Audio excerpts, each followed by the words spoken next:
Vous êtes Violette Mondini? Mon patron a une proposition à vous faire. J'ai fait fortune, en fait. Hein. Vous vous doutez bien qu'avec tout ça, je n'ai pas vraiment eu le temps de fonder une famille. J'aimerais essayer avant. Essayer quoi? Une famille? Essayer une famille? Voilà ce que je vous propose. J'éponge vos dettes.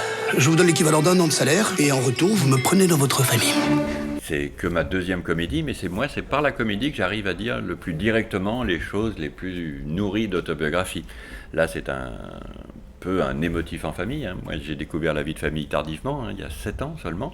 Jusque-là, j'étais plutôt contre, de par mon expérience, d'enfant, familial, et tout ça, j'associais ça plutôt au conflit. Enfin, voilà, j'avais pas un a priori plutôt négatif sur la vie de famille. Et il y a 7 ans, voilà, dans le travail, les scénaristes, je rencontre Muriel Magellan, qui est la scénariste du film aussi. On tombe amoureux en écrivant La joie de vivre, là, d'après Zola. Et avec elle, j'ai découvert voilà, ce que ça pouvait être, la vie de famille, avec son fils, avec lequel elle vivait seule depuis 7 ans. Et découvrant ça pour un garçon comme moi, voilà, quand même, très angoissé, très maniaque, très obsessionnel, très pessimiste. Et avec voilà, une femme, au contraire, beaucoup plus dans la pulsion de vie, dans l'optimisme, et un petit garçon qui tout d'un coup voilà, vous prouve que, alors que vous pensiez ne surtout pas être capable d'être père et tout ça, vous prouve que vous pouvez compter pour un enfant, donc, ce qui est quand même important. Donc envie de l'écrire à tous les deux, hein, et de raconter par le biais de ce postulat de fable romantique des choses sur la famille. Et donc d'emblée, ça devait être une comédie alors. Ça devait être une comédie parce que c'est quand même très joyeux, voilà, ce qu'on vit, hein, donc. Hein.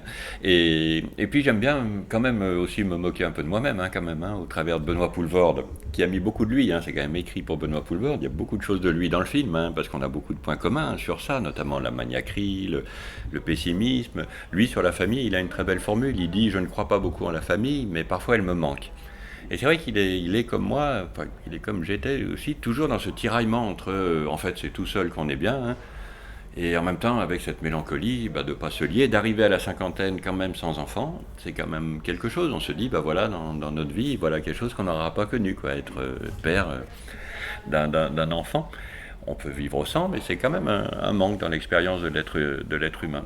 Et donc, je me suis vraiment inspiré de lui, mais comédie, parce que voilà, il faut savoir en rire, et c'est, je pense d'ailleurs, ce qui sauve les personnages. Jusqu'à la fin, justement, c'est qu'ils savent s'amuser ensemble, avoir de l'humour ensemble, tous les 4, quoi, hein. Violette, Virginie Efira, Paul-André Poelvoorde, et les 2 enfants qui sont très importants.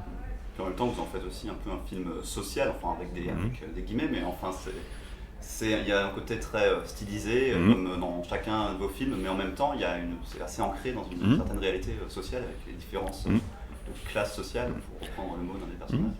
C'est vraiment une fable, hein. C'est le prince et la bergère, hein, quand même. Hein. Alors, sans parler des grands films, hein, il y a quelque chose de Pretty Woman, peut-être, de la fable romantique, c'est-à-dire où toujours, même La Belle et la Bête, hein, où c'est quand même, voilà, un homme et une femme, en tout cas 2 êtres humains qui vont se libérer par l'amour, quand même. Hein. Et là, il y a un côté, le prince, pas forcément très charmant au début, mais qui est quand même un homme très riche, mais très seul, qui n'a fait que travailler. Et on a renforcé ça dans les décors, hein, que ce soit bien assumé, que c'est pas une comédie naturaliste, hein, c'est une fantaisie, c'est un film quand même décalé, mais avec voilà beaucoup de vérité en même temps. Hein. Mais moi je pense que la comédie ça peut tout englober, hein, c'est ce que j'adore dans la comédie, hein, qu'elle soit italienne des années 70, Dino Risi, Monicelli, mais même Pascal Thomas ici, ou Pierre Salvadori, hein, c'est très large. Et dans la comédie américaine des années 40, de Frank Capra, quand même, La vie est belle, c'est l'histoire d'un type qui veut se suicider, hein, quand même, hein, et on sort de là, on a chaud au cœur, quoi, hein, et on a envie de vivre. Donc, je trouve que la comédie, des fois, on ne sait même plus trop ce que c'est, quoi. Hein. On l'associe beaucoup aujourd'hui, hein, ou au stand-up, alors des fois avec talent, mais au van, quoi, hein, ou comme à quelque chose, voilà, qui viendrait un peu de la télé, d'une culture télé ou Internet. Là, disons, il y a peut-être quelque chose qui est plus nourri de la comédie classique. Et puis à l'américaine, quand même, fortement, quand même. Et en même temps, moi, alors, je sais pas si c'est complètement un hasard ou pas, mais la présentation du personnage de Virginie Efira au début, ce travelling arrière avec de la musique rock'n'roll, Tom Jones, ce personnage à la fois à la limite de la vulgarité dans la manière dont elle est apprêtée, et en même temps super classe. Ça me fait beaucoup penser au personnage d'Anne Dorval dans Mommy, sa présentation. Je sais pas si vous avez vu Le film de Xavier Dolan. Il y a de ça. Hein. Moi, la référence, c'était vraiment, mais c'est très juste ce que vous dites, hein, mais la référence, c'était vraiment Erin Brockovich, hein, Julia Roberts. Hein, j'ai montré 2 films à Virginie Efira pour essayer, toujours, c'est mieux finalement de parler avec des films, hein, c'est pas pour copier, mais quand même pour dire l'image. Ce personnage, c'est quoi? Cette mère qui va toujours de l'avant. C'est pour ça que dès qu'on la voit, autant Paul André, lui, est quand même statique au début, très emmuré en lui-même, autant elle, c'est quand même des femmes pauvres comme ça qui vont de l'avant. Hein. Au début, hein, c'est parti d'un fait divers d'ailleurs tout ça. Hein. Je me souvenais il y a 10 ans, une mère de famille qui avait volé de la viande pour nourrir ses enfants, qui avait été en procès et ça m'avait beaucoup marqué. Alors ça aurait pu donner un drame comme La loi du marché, mais là, moi, ça rentrait dans une fantaisie, dans une comédie. Et c'est vrai qu'Erin Brockovich nous a beaucoup inspiré pour le look du personnage. Moi j'adore ces femmes, même dans la vie, qui sont un peu too much, qui se font remarquer partout, qui sont à la fois sexy et innocentes, hein, et dont on peut dire elles sont pas classe, alors que pour moi c'est la vraie classe. Enfin, c'est surtout la classe du cœur, quoi, hein, quand même. Hein. Sa générosité et son innocence, c'est ça la classe. Hein. C'est pas les habits, c'est pas le prix des habits. Et Virginie Efira a vraiment quelque chose de ça. L'autre film que je lui ai montré, c'est Les Nuits de Cabiria de Fellini, pour Giulietta Massina, dans ce rôle de petite prostituée romaine, enfantine, quoi, aussi. Il y a une part d'enfance, en fait. Hein. C'est ça qui est très important. Hein. C'est aussi bien chez Paul André que chez Violette, moi c'est mon regard, hein.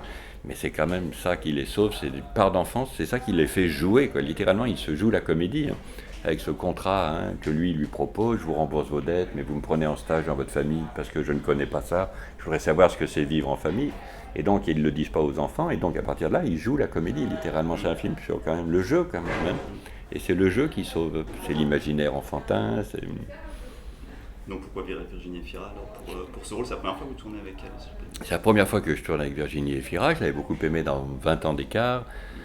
Et je trouve qu'elle a quelque chose de rare. Hein. Est-ce que c'est aussi parce qu'elle est belge, hein, mais je pense que moi j'aime beaucoup la Belgique, l'esprit belge quand même, hein, sur l'humour, hein, moins cartésien que l'humour français, je trouve. Ils sont plus aptes à cette fantaisie, quoi. Hein. C'est un contrat un peu fantaisiste. Si on commence à trop y réfléchir, on n'y va pas, quoi, hein, quand même. Hein. Il faut y aller, quoi. Et puis ils ont moins peur de leur propre image, quoi. Hein. Benoît Poelvoorde n'hésite pas à se montrer un peu ridicule en pyjama de soie et en pantoufles de cuir. Et elle, avec cette mini-jupe, ses collants troués et ses petites boucles d'oreilles. Hein. Donc il y a vraiment un plaisir du jeu, quand même, hein, que j'aime beaucoup en